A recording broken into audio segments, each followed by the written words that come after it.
আসসালামু আলাইকুম, কেমন আছেন আমার ইউটিউব বন্ধুরা? আশা করি আল্লাহর অশেষ রহমতে সবাই ভালো আছেন। আর দেখেন আমাদের ধানের কি অবস্থা, আসলে মন মানসিকতা ভালো নেই। কুটাও গেছে, ধানও গেছে।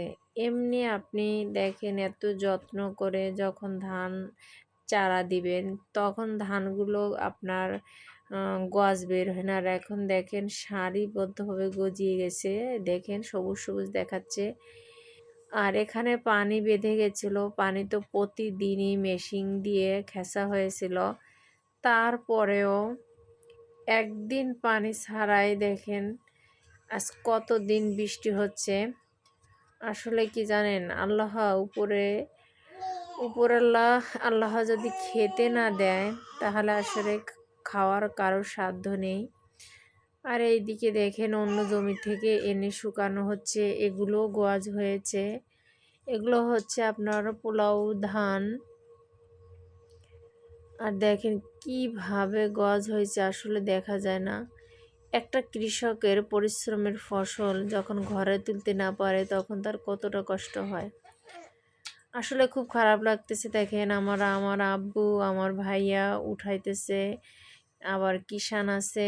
আসলে তাদের কতটা কষ্ট হচ্ছে। আমার আব্বু তো ভীষণ অসুস্থ হয়ে পড়তেছে, টেনশনে টেনশনে।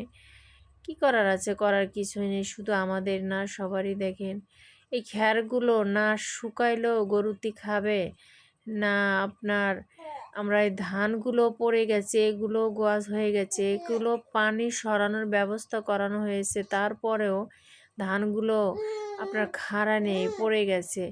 পড়ে যাওয়ার থেকে কিন্তু বেশি ক্ষতি হয়ে গেছে এই ধানগুলো। এখন একটু বৃষ্টি হইলেই আপনার একদম গজিয়ে যাবে।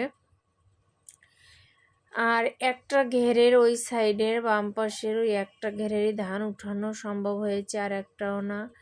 অন্য অন্য জমিতেও ধান একদম গজিয়ে অবস্থা খারাপ। কি করব বলেন? একটা সপ্তাহ যদি আল্লাহ আমাদের মুখের দিকে তাকাইতো তাহলে তো আমরা ধানগুলো উঠাইতে পারতাম। আসলে সবার জন্য দোয়া করবেন যেন সবাই ভালোভাবে উঠাইতে পারে।